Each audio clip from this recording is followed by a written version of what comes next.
ആത്മവിശ്വാസത്തിന്റെ കരുത്തുമായി wheel ചെയറിൽ ലോകം കറങ്ങിയ മലയാളി യുവാവ് ഉംറക്കായി കാർ ഓടിച്ച് സൗദിയിലെത്തിയിരിക്കുകയാണ്. തൃശൂർ ചന്ദ്രാപിന്നി സ്വദേശികളായ പള്ളിപ്പറമ്പിൽ യൂസുഫ് സുബൈദ ദമ്പതികളുടെ ഇളയ പുത്രൻ ഇസ്മായിൽ യൂസുഫാണ് ഖത്തറിൽ നിന്ന് സൗദിയിലെത്തിയത്.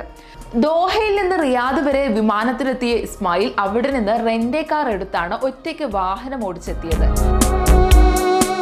2012 നവംബറിലാണ് ഇസ്മായിൽ യൂസുഫിന്റെ ജീവിതം വീൽ ചെയറിലേക്ക് മാറ്റിയിരുത്തിയ അപകടം ഖത്തറിൽ സംഭവിച്ചത്.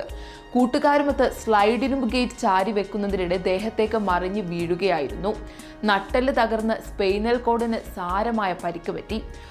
1 മാസം ഹമദ് ആശുപത്രിയിലും 5 മാസം രുമൈല ആശുപത്രിയിലും ചികിത്സയിലായി. 2 പ്രധാന സർജറികൾ കഴിഞ്ഞെങ്കിലും ഫലമുണ്ടായില്ല. മറ്റൊരാളുടെ സഹായമില്ലാതെ ഒന്നും ചെയ്യാനാകാത്ത അവസ്ഥയിലായിരുന്നു 1 കൊല്ലത്തോളം.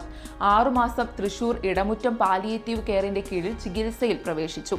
1 കൊല്ലത്തിനു മുകളിൽ രണ്ടാമതൊരാളുടെ സഹായം വേണമായിരുന്നു എല്ലാ കാര്യങ്ങൾക്കും. സെപ്റ്റംബർ 26-നാണ് ഇസ്മായിൽ യൂസുഫ് റിയാദിലെത്തിയത്. ഖത്തർ എയർവേസിന്റെ റിയാദ് കിങ് ഖാലിദ് വിമാനത്താവളത്തിലെത്തി. അവിടെ നിന്നാണ് റെന്റേ കാർ എടുത്തത്. കൈകൊണ്ട് ബ്രേക്കും ആക്സിലേറ്ററും നിയന്ത്രിക്കുന്ന അമേരിക്കയിൽ നിന്ന് വരുത്തിച്ച ഉപകരണം ഖത്തറിൽ നിന്ന് വരുമ്പോൾ തന്നെ ഇസ്മായിൽ കയ്യിൽ കരുതിയിരുന്നു. റിയാദിൽ നിന്നും മദീനയിലേക്കായിരുന്നു ആദ്യ യാത്ര. ഉപകരണത്തിന്റെ സഹായത്തോടെ കാർ നിയന്ത്രിച്ചുള്ള ഏകാന്ത യാത്ര. വരുന്ന വഴിയിൽ ചെക്കിങ്ങിനിടെ വീൽ ചെയറിന്റെ ഉടമസ്ഥൻ ആരാണെന്ന പോലീസിന്റെ ചോദ്യത്തിന് താൻ തന്നെയാണെന്ന് ഇസ്മായിൽ മറുപടി. മദീനയിലേക്കുള്ള വഴിയിൽ മജ്മയിൽ തൃശൂരിലെ അയൽവാസി ഷാഫിയെ കണ്ടു. ഉംറക്കൊപ്പം സൗദിയിൽ പരമാവധി സുഹൃത്തുക്കളെയും കുടുംബക്കാരെയും കാണുക എന്ന ലക്ഷ്യവും ഉണ്ടായിരുന്നു ഇസ്മായിലിന്. മദീനയിൽ വിശുദ്ധ ഹറമിന് തൊട്ടടുത്തുള്ള ഹോട്ടലിൽ മുറിയെടുത്തു. പുണ്യനഗരിയുടെ മണ്ണിലൂടെ ഇസ്മായിലിനെയും ഇരുത്തി വീൽ ചെയർ യാത്ര തുടർന്നു. മദീനയിൽ 1 ദിവസം ചിലവഴിച്ച ശേഷം ജിദ്ദ ലക്ഷ്യമാക്കി പുറപ്പെട്ടു. ഉമ്മക്ക് വേണ്ടിയുള്ള ഉംറ ആയിരുന്നു ലക്ഷ്യം. 100-നടുത്ത് പ്രായമുള്ള ഉമ്മയ്ക്ക് വേണ്ടിയുള്ള ഉംറയാണ്.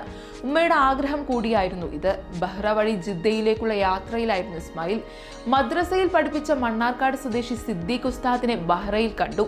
രാത്രി 2 മണിയോടെ സഹോദരൻ മുസ്തഫയുടെ മുറിയിലെത്തി. സഹപാഠിയും ജിദ്ദ ഹോട്ട്പോക്ക് മാനേജറും കൂടിയായ ഷെരീഫിനെയും കണ്ടു. പിതാവിന്റെ അനിയൻ അബ്ദുൽ മജീദിനെയും കണ്ട ശേഷം നേരെ മക്കയിലേക്ക്.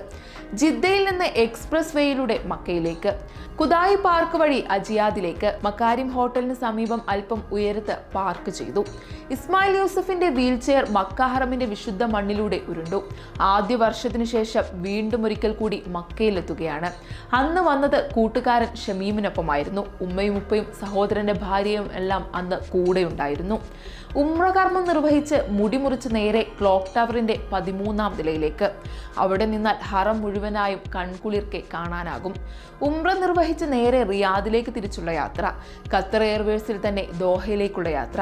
ഇസ്മായിൽ യൂസുഫ് നേരത്തെയും ഇത്തരത്തിൽ നിരവധി യാത്രകൾ നടത്തിയിട്ടുണ്ട്. കോവിഡ് കാലത്ത് ഇന്ത്യയിലെ 16ഓളം സംസ്ഥാനങ്ങളിലൂടെ ഇസ്മായിൽ യാത്ര ചെയ്തു. 2020-ൽ സ്വിറ്റ്സർലാൻഡിലെ ലോസന്നിയിൽ നടന്ന വിന്റർ ഒളിമ്പിക്സ് മത്സരത്തിൽ വോളണ്ടിയറായി പങ്കെടുത്തു. 2022-ൽ സെർബിയയിൽ നടന്ന ലോക അത്ലറ്റിക് ചാമ്പ്യൻഷിപ്പിലും വോളണ്ടിയറായി പങ്കെടുത്തു. 2022-ൽ അസർബൈജാനിലും ജോർജിയയിലും സെർബിയയിലും സന്ദർശനം നടത്തി. 2022-ൽ ജർമ്മനിയിലെ മ്യൂണിക്കിൽ നടന്ന യൂറോപ്യൻ ചാമ്പ്യൻഷിപ്പിൽ പങ്കെടുത്തു.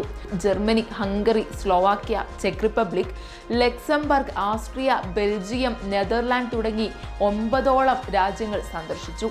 4 തവണ UAE സന്ദർശിച്ചു. സൗദി 2 തവണയും ഒമാൻ, കുവൈറ്റ്, ബഹ്റൈൻ ഓരോ തവണയും സന്ദർശിച്ചു.